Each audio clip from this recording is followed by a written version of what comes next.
أعوذ بالله من الشيطان الرجيم بسم الله الرحمن الرحيم الصلاة والسلام على سيدنا محمد وعلى آله وأصحابه أجمعين. Ассаламу алейкум, құрметті ілімсүйер қауым. Алланың қалауымен практикалық араб тілі дәрістеріміздің бүгінгі 4-ші сабағы. Бүгінгі тақырып мәт және әл артиклі жайында. Жалпы мәт деген сөздің мағынасы мәдді, яғни созу деген мағынаны білдіреді.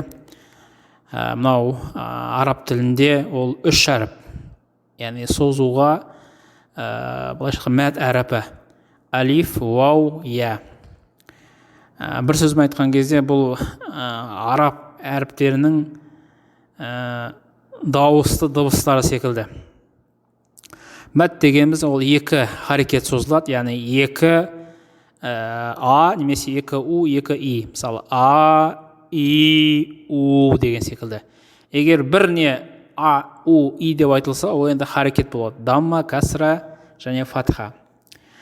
Енді жалпы бұл әріптердің енді мәт болу үшін, яғни созылу үшін, 2 харекет созылу үшін, бұның алдындағы әріптердің харекеті осыларға үндесу керек. Яғни алифтің алдында фатха болу керек, вау әріпінің алдында дамма болу керек, я әріпінің алдында кәсра болу керек. Сол кезде мәт ережесі жүзеге асады.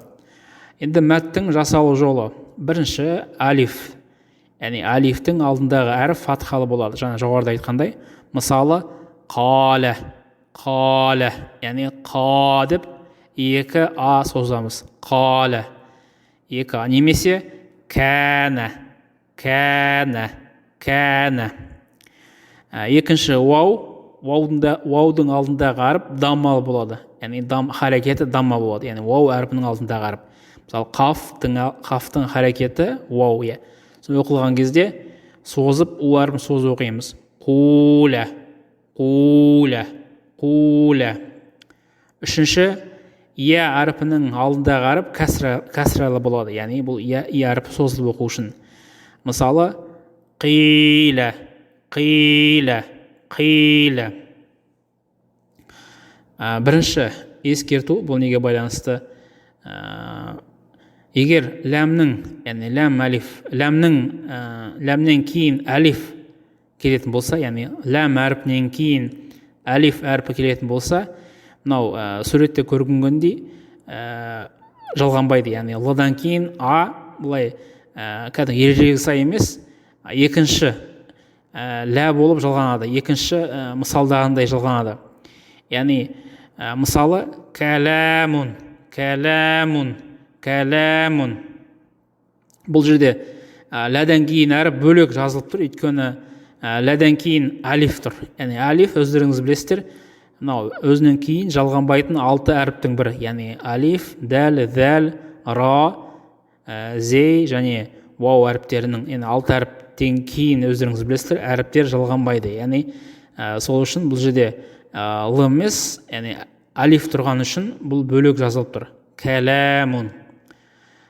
Екінші ескертпе, мәт әріпінің үстіндегі харекет жазылмайды. Жазылмайды деген кезде бұл жерде егер харекет бұл вау, яғни ваудың келуінің өзі, ваудың алдындағы егер харекет жазылмаса, яғни бұл дегеніміз мәттің белгісі екенін көрсетеді. Жаңа мысалы қуля, қиля, қала деп біз харекеттерін жазып қойдық. Жазуда мақсат ол сіздерге түсінікті болу үшін. Бірақ жалпы неде кітаптарда тіпті харекеті бар кітаптардың өздерінде бұл қафтан кейін фатха, кәсра, дамма жазылмайды. Жазылмағанның өзінде ол одан кейінгі осы мәт әріптердің келгені себепті ол жерде мәт екені білініп тұрады. Үшінші ескерту, араб тілінде кейбір әріптерде, кейбір жағдайларда жалпы я әріпі әлиф болып оқылады. Яғни кейбір жағдайларда әлифтің, яғни я әріпі әлиф деп оқылады. Мұндай әлифтің түрін әлиф мақсура дейді. Мақсура дегеніміз қысқа әлиф деген сөз. Яғни әлиф мамдуда дегеніміз ұзын әлиф, яғни кәдімгі жазылған әлиф болса, ол жаңа жоғарыда мысалдардағы секілді. Егер осы я әріпі келіп, яғни я әріпі, яғни не болу керек? Әріптің жаңағыдай әлиф мақсура болу үшін, созылып әлиф болып оқылу үшін жаңағы мәд болып оқылу үшін ол нүктесіз жазылады, яғни нүктесіз келеді. Және бұның әріптің алдындағы алиф мақсура, яғни алиф мақсураның алдындағы әріп фатхалы болу керек. Мысалы сәжә, аля, яғни оқылған кезде жоғарыдағы қала, қила секілді созу оқимыз. Сәжә, аля. Мысалдарға ден қойып, мысалдарды өздеріңіз көріп отырсыздар. Мынау жаңада жоғарыдағы осы мәтке байланысты мысалдар. Оңнан солға қарай оқимыз. Жара, аля, юджиру, дара, ядуру, маза, мадарису, катибу, мифтах, вакила, юсиру, джунахун, карим, нақулу, турасу, тауа. Жаңа біз соңында өткен алиф мақсураның несі тауа, өйткені уау фатхалы болып тұр. Хәмә, дуллабу, яғни ләмнен кейін алиф келіп тұрған кезде осындай формулдар жазылады. Халалу, мәшғулу, сара, сәжә, тахалла, яғша, тарадда, юқалу, шакурун, мәф'улу, сабуру, шиғару. Бұл мысалдар мәтке қатысты мысалдар. Одан кейінгі біздің тақырыбымыз мынау алиф әл артиклі жайында. Жалпы әл артиклі араб тілінде жалпы есім сөздерге қатысты қойылатын әл артиклі, яғни ол сөздің белгілі халде екенін көрсетеді. Яғни бір заттың, мысалы, егер китап деп айтсаңыз, ол белгісіз кітап. Егер әл китап деп айтатын болсаңыз, яғни ол әл китап, яғни белгілі бір кітап екенін көрсетеді. Яғни одан кейінгі сөз, немесе оған дейінгі сөз біреудің кімнің кітабы, қандай кітап екені ол жерде баян етіледі, яғни белгілі хал. Яғни осы әл артиклі, яғни қосылған кезде, қосылғаннан кейінгі жағдайға байланысты кей кезде мынау әл артикліндегі л әріпі оқылса, кей жағдайда оқылмайды. Егер оқылған кезде ол қамария әріпі болса, оқылмай келесі әріпке шаддалы өтетін болса, ол шәмсия болып саналады. Қазір түсінікті болу үшін мынау сіздерге суреттегі нелерді қарап отырсаңыздар, қамарияға байланысты, мысалы, егер әлден кейін қамария әріптерінің біреуі келсе, яғни әл артиклінен кейін, онда әл артикліндегі л, яғни сукунды л, ләм сукунды болып оқылады. Яғни қамария әріптері алиф, бә, джим, ха, хо, айн, ғайн, фә, қаф, кәф, мим, ха, вау, я. Яғни осы 14 әріп ол қамария әріпі. Яғни бұл қамария әріпі жалғанса әл артикліне, яғни бұл жерде л анық оқылады. Мысалы, әл-қамару, әл-қамару, яғни әлге қаны қосылғаннан кейін қ қамария әріпі, сол үшін мына жерде әл-қамару деп л анық ашық оқылады. Мысалы, егер бұл әріптің, бұл сөздің алдында егер басқа бір сөз болса, мысалы, вәл-қамару, бұл жерде алиф, жаңағыдай алдындағы алиф оқылмай бірден лға түседі. Яғни вәл-қамару, вәл-қамару. Бұл қамария әріпіне мысалы. Одан кейін екінші, ол шәмси әріптеріне байланысты, егер әлден кейін, яғни әл артиклінен кейін шәмси әріптері келсе, яғни жаңа төмен жоғарыда айттық, 14 қамария әрпі десек, яғни сол секілді 14 шәмси әрпі бар. Ләм оқылмайды, одан кейінгі шәмсия әрпі шаддалы болып оқылады. Яғни алифтен шаддалы жаңағы шәмси әрпіне бірден секіреміз. Шәмси әріптерде 14 әріп, та, ثа, дәл, зәл, ра, зей, син, шин, сад, дат, та, за, ләм, нун.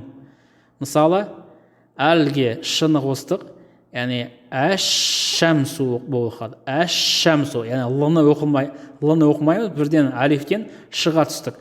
Әш-шәмсу. Түскен өзінде бұл шәмси әрпін біз қосарланып шаддалап оқимыз. Әш-шәмсу, әш-шәмсу. Егер бұл сөздің алдында басқа бір сөз келсе, мысалы уа деген сөз, және деген сөз, уәш-шәмсу деп, бұл жерде мүлдем бірден уадан шыға секіріп кетеміз. Уәш-шәмсу. Көріп отқандарыңыздай, бұл шәмси әріптеріне мысал. Енді шәмси әріптерінің мысалдарын оқиық. Мысалы қараңыздар, бұл жерде шәмси әрпі де бар, қамари әрпі де бар. Оңынан солға қарай. Аз-зульму, аз-зульму. Бұл жерде шәмси әрпі з әрпі келіп тұр. Az-зульму, яғни л оқылмай келіп тұр. Әл-қаламу, бұл қамари әрпі қ. Әл-қамару. Ескерткіде кететін жайт, жалпы қамария деген ай әріптер десе, шәмси дегеніміз күн әріптері, яғни аудармасы. Одан кейін әл-мәсджиду, әл-мәсджиду, әл-мәсджиду. Яғни л оқылып тұр. Өйткені м келіп тұр, м әріпі келіп тұр. Әл-кәләму, әл-кәләму. Бұл жерде де к әріпі қамария әріпі. Әл-бәйту, әл-бәйту. Б әріпі қамария әріпі. Ан-насиру, ан-насиру. Н әріпі шәмси әріпі. Ат-тарсу, ат-тарсу. Яғни қосарлап оқып отырмыз. Ат-тарсу. Ан-насу, ан-насу. Ас-сумну, ас-сумну. Ас-сауму, ас-сауму. Яғни ораза дегендегі ас-саум. Ад-дарру, ад-дарру. Яғни дот әріпі шәмси әріпі. Әл-мәләку, әл-мәләку. Әл-кәбиру, әл-кәбиру. Ас-сағиру, ас-сағиру. Әл-фақиру, әл-фақиру. Әл-джарасу, әл-джарасу. Әл-кәриму, әл-кәриму. Ан-нуру, ан-нуру. Әл-яуму, әл-яуму. Әл-либасу, әл-либасу. Ар-ризқу, ар-ризқу. Ат-тамсу, ат-тамсу. Әл-джарраду, әл-джарраду. Бұл жерде мәтта бар, көріп отқандарыңыздай. Әл-варақу, әл-варақу. Әз-зарру, әз-зарру. Әл-баталу, әл-баталу. Әл-маузу, әл-маузу. Әс-самаку, әс-самаку. Әш-шималу, әш-шималу. Бұл жерде шәмси әріпі, ш әріпі, және бұл жердегі мимнен кейін әлиф кеп тұр, яғни бұл жерде мәт әріпі болып тұр. Әш-шималу, әл-жанубу. Бұл жерде де мәт әріпі, және қамария әріпі. Көріп отқандарымыздай, бұл шәмсия, қамария тақырыптары бойынша біз бүгін дәрісті өттік. Енді сіздерге тапсырма бірінші жаттығу, мәт әріптерінің мысалдарын дәптерге жазып оқу және созылуына мән беру. Жаңа жоғарыдағы нелер жазуларыңыз керек. Екінші жаттығу, қамария шәмси әріптерінің айырмашылығына, олардың оқылуы мен жазылу тәсіліне мән беру. Мысалдардағы шәмси қамария әріптерін бөліп жазу. Жоғарыда жаңа біз араластырып жаздық қой, енді сіз оны екіге бөліп жазуыңыз керек. Мынау қамария, мынау шәмсия деп. Төмендегі сөздерді оқу және жазу. Төмендегі мынау сөздерді оқып және жазуыңыз қажет. Ден қойып тыңдағандарыңызға Алла разы болсын. Келесі дәрістерімізде кездескенше күн жақсы.